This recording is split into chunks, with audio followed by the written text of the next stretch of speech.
नमस्कार, हमारे YouTube channel व्योम के पार पर आपका स्वागत है। आज हम बात करेंगे एक और बहुत ही चर्चित, बहुत ही प्रसिद्ध रीतकाल के एक कवि के बारे में, जिनका नाम कम ही लोगों ने सुना है, लेकिन इनके जो कवित्व हैं वो बहुत ही प्रभावशाली होते हैं।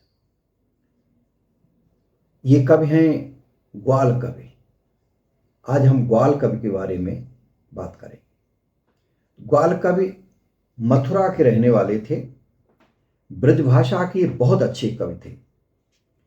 इनका जो कविता काल है वो संवत 1876 से संवत 1918 तक का है। इन्होंने अपना ग्रंथ यमुना लहरी जो कि 1876 में लिखा और अंतिम ग्रंथ भक्त भावन संवत 1919 में लिखा। इन्होंने 4 रीति ग्रंथ लिखे हैं। रसिकानंद ये अलंकार के लिए है, रसरंग ये दोनों संवत 1904 में, कृष्णजू को नखशिक संवत 1884 में और दूषण दर्पण ये संवत 1861 लिखे। इनके अतिरिक्त इनके 2 ग्रंथ और मिले हैं और ये हैं हमीर हठ ये संवत 1881 का है और गोपी पच्चीसी तो ये 2 ग्रंथ इनके हैं। इनके 2 ग्रंथ और बताए जाते हैं। ये हैं राधा माधव मिलन और राधा अष्टक। ये भी 2 ग्रंथ इनके कहा जाता है कि ये ग्वाल कवि के ही हैं। और इनकी भाषा बहुत ही चलती हुई और व्यवस्थित है, यानी बोलचाल जैसी भाषा है। इनमें वाग विदग्धता बहुत अच्छी थी, यानी बात की बात में बात बना देना या बहुत सारे अलंकारों का प्रयोग करना, विशेष रूप से सभंग श्लेष का तो प्रयोग अद्भुत है इनका। एक कवित्व इनका है जो हम अभी थोड़ी देर में यहाँ प्रस्तुत करेंगे इनका। ये देशाटन बहुत करते थे, बहुत घूमते थे और इसलिए बहुत सारे प्रांतों की बोलियों के शब्द भी इनको उनका ज्ञान हो गया था और इनके कविताओं में वो शब्द भी आ जाते थे। इन्होंने ठेठ पूर्वी हिंदी, गुजराती, पंजाबी भाषा में कुछ कवित्व और सवैया भी लिखे हैं। फारसी के शब्दों का भी इन्होंने खूब प्रयोग किया, क्योंकि उस समय बहुत सारे शब्द प्रयोग होते थे। और अगर समग्र रूप से कहा जाए तो ये एक वाग विदग्ध कवि थे, बहुत कुशल कवि थे। समस्या पूर्ति आदि के लिए ये बहुत ही चर्चित कवि रहे हैं मथुरा के। और कुछ फक्कड़पन भी था इनमें, मस्ती वाले कवि थे। तो ऐसे ग्वाल कवि के बारे में उनके कुछ कवित्व हैं, उनमें से कुछ कवित्व 3-4 कवित्व हम यहाँ आज प्रस्तुत कर रहे हैं। कवित्व या घनाक्षरी जिसको कहते हैं, ये वर्णवृत्त का जो छंद है और बहुत प्रसिद्ध है। जैसे सवैया होता है, सवैया में गण होते हैं और इसमें वर्ण गिने जाते हैं। इसमें 16 और 15 पर यति होती है और इसी क्रम से इसका ये क्रम चलता है। देखें, ये जो कवित्व है यानी जो घनाक्षरी है ग्वाल कवि का, ये ग्रीष्म ऋतु से संबंधित है। इसमें ग्रीष्म ऋतु में क्या क्या होता है तो ये छंद में इसमें देख सकते हैं कि ग्रीष्म की गजब धुकी है धूप धाम धाम, गर्मी झुकी है जाम जाम प्रतितापिनी। ग्रीष्म की गजब धुकी है धूप धाम धाम, गर्मी झुकी है जाम जाम प्रतितापिनी। और भीजे खस बीजन झलेऊ ना सुखात स्वेद, गात ना सुहात बात दावासी डरापिनी। ग्वाल कवि कहे कोरे कुंभन ते कूपन ते, ले ले जलधार बार बार मुख थापिनी।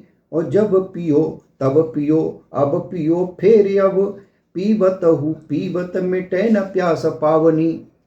यानी कितनी बार उस भीजे हुए खस के भिजने के जलाने से भी शरीर का पसीना नहीं सूखता है, और बार बार पानी पीने से भी प्यास नहीं बुझती। तो ये छंद इनका जो घनाक्षरी है ये ग्वाल कवि का है, जिसको आप देख सकते हैं और पढ़ सकते हैं। इनका एक और छंद यहाँ हम प्रस्तुत करना चाहेंगे, और ये भी उसी 16-15 पर है। देखें कि मोरन के सोरन को neko ना मरोर रही, घोरहू रही न घन घने या फरद की। मोरन के सोरन को neko ना मरोर रही, घोरहू रही न घन घन या फरद की। अंबर अमल सरसरिता बिमल जल, पंख को न अंक और न उड़न गरद की। ग्वाल कवि चित्त में चकोरन के चैन भय, पंथिन की दूर भई दूषण दरद की। और जल पर थल पर महल अचल पर, चांदनी सी चमक रही चांदनी शरद की। जल पर थल पर महल अचल पर, चांदी सी चमक रही चांदनी शरद की। यानी शरद ऋतु की जो चंद्रमा की चांदनी है, इसका ब्रज में बड़ा महत्व है। महाराष्ट्र में जो शरद चंद्र पर बहुत सारी जो महाराष्ट्र हुआ था, उसका तो बहुत ही पौराणिक और ऐतिहासिक महत्व है ब्रज के क्षेत्र में। और शरद की चांदनी कैसी होती है, कैसा है कि जल पर थल पर महल पर अचल पर सब जगह चांदी सी चमक रही चांदनी शरद की। तो ये उन्होंने पूरे कविता में चलती है, फरद की, गरद की, दर्द की और शरद की।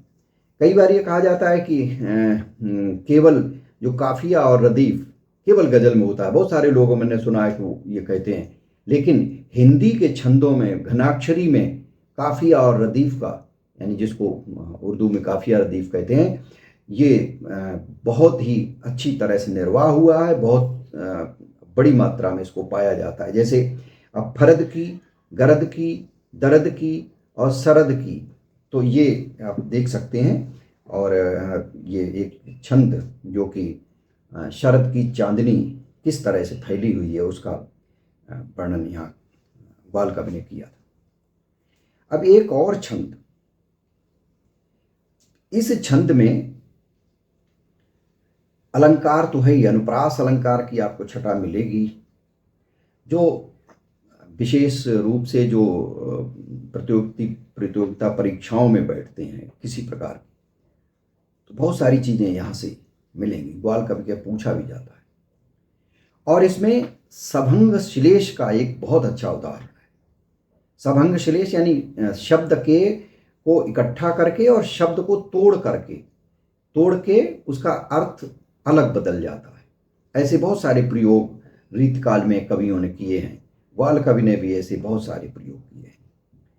एक छंद देखें, एक घनाक्षरी देखें, यानी कवित, इसी कवित कहते हैं, इसी घनाक्षरी कहते हैं।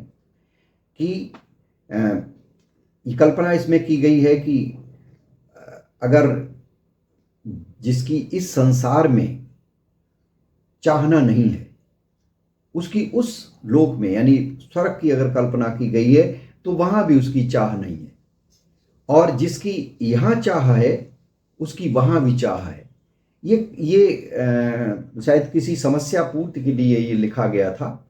और इसमें ये भी माना जाता है कि जो बहुत सारे गुणी होते हैं, बहुत जिनमें योग्य लोग होते हैं, बहुत ही सबको संसार में सब लोकप्रिय होते हैं, वो जल्दी चले जाते हैं। और कारण इसका क्या है, इसको दिखाया है इस छंद में कि जिसकी यहाँ चाहना है, उसकी वहाँ भी चाहना है, और जिसको यहाँ नहीं कोई चाहता है, उसको वहाँ भी नहीं चाहता। देखें कि जाकी खूब खूबी खूब खूबन की खूबी, यहाँ ताकी खूब खूबी नभ गाहना। और जाकी बद जाती यहाँ चारण में, ताकी बद जाती वहाँ राहना।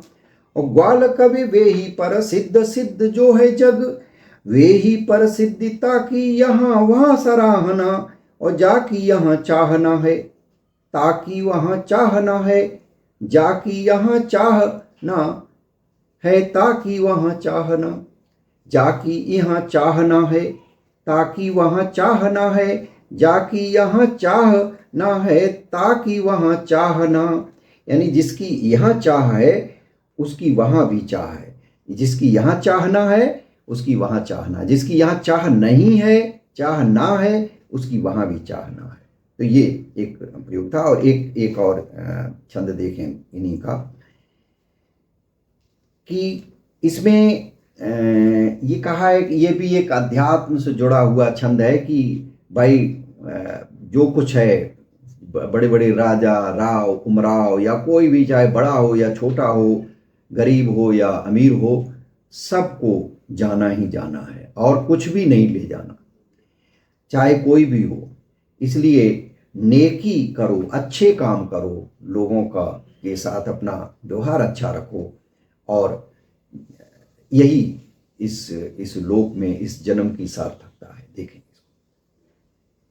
ये दिया है खुदा ने, खूब खुशी करो ग्वाल कभी, खाओ पियो देव लेव यहीं रह जाना है। दिया है खुदा ने, खूब खुशी करो ग्वाल कभी, खाओ पियो देव लेव यहीं रह जाना है। और राजा राव उमराव केते बादशाह भय, कहाँ ते कहाँ को गए लगो न ठिकाना है। और ऐसी जिंदगानी के भरोसे पे गुमान ऐसे, देश देश घूमी घूमी मन बहलाना है। आए परवाना पर चले ना बहाना, यहाँ नेकी कर जाना फिर आना है न आना है। आए परवाना पर चले ना बहाना, यहाँ नेकी कर जाना फिर आना है न जाना है। यानी कितने राव, राजा, उमराव, बादशाह जिनकी तूती बोलती थी, जिनके एक आदेश से यानी पत्ता नहीं डोलता था, वो कहाँ से कहाँ को चले गए। वक्त ने उन्हें कहाँ से कहाँ ले गया, कुछ नहीं पता कहाँ चले गए, किस लोक को चले गए। ऐसी जिंदगानी के भरोसे पे गुमान ऐसे, यानी ऐसे इस तरह का अगर जीवन है तो फिर इतना घमंड क्या, इतना गुमान क्या। एक प्रकार की बड़ी शिक्षा भी है। और अंत में कवि इस छंद में कहता है कि आए परवाना पर चले ना बहाना। जिस दिन परवाना आ जाएगा उसका, ऊपर वाले का, जिस दिन समय आ जाएगा, जिस दिन परवाना आएगा, कोई बहाना नहीं चलेगा। और फिर यहाँ नेकी करके जाओगे तो वही आपके साथ रहेगा, वही उसी के माध्यम से आपको याद किया जाएगा। फिर आना है न जाना है, फिर न तो यहाँ आना है न जाना है। तो इसलिए जो कुछ कर सको अपने जीवन में अच्छे काम करो, नेकी करो। तो ये ग्वाल कवि के जो छंद हम यहाँ अभी घनाक्षरी यानी कवित्व यहाँ पढ़े, आप इनको पढ़िए, ग्वाल कवि के बारे में जानिए। इनके बहुत सारे छंद हैं, यहाँ तो केवल 4 छंद हमने यहाँ प्रस्तुत किए, तो आपको अच्छे लगेंगे। और ऐसे बहुत सारे कवि हैं रीत काल के, भक्ति काल के, जो कि कम चर्चित रहे, बहुत कम पाठ्यक्रम में नहीं रहे, तो कम चर्चित रहे। तो इसलिए हमें यह भी ज़रूरी है कि उनको धीरे धीरे जितना हो सके हमें जानने की आवश्यकता है। वही हमारा प्रयास है कि हम भूले बिसरे श्रेष्ठ कवियों को यहाँ प्रस्तुत करें, पढ़ते रहें। आपको ये छंद कैसे लगे, ग्वाल कवि के बारे में आपको कैसी हमारी ये वार्ता लगी, वीडियो कैसा लगा, टिप्पणी में ज़रूर लिखिए। और अगर चैनल को सब्सक्राइब नहीं किया है तो कर लीजिए। फिर कभी जल्दी ही मिलते हैं। आज के लिए बस इतना ही। नमस्कार।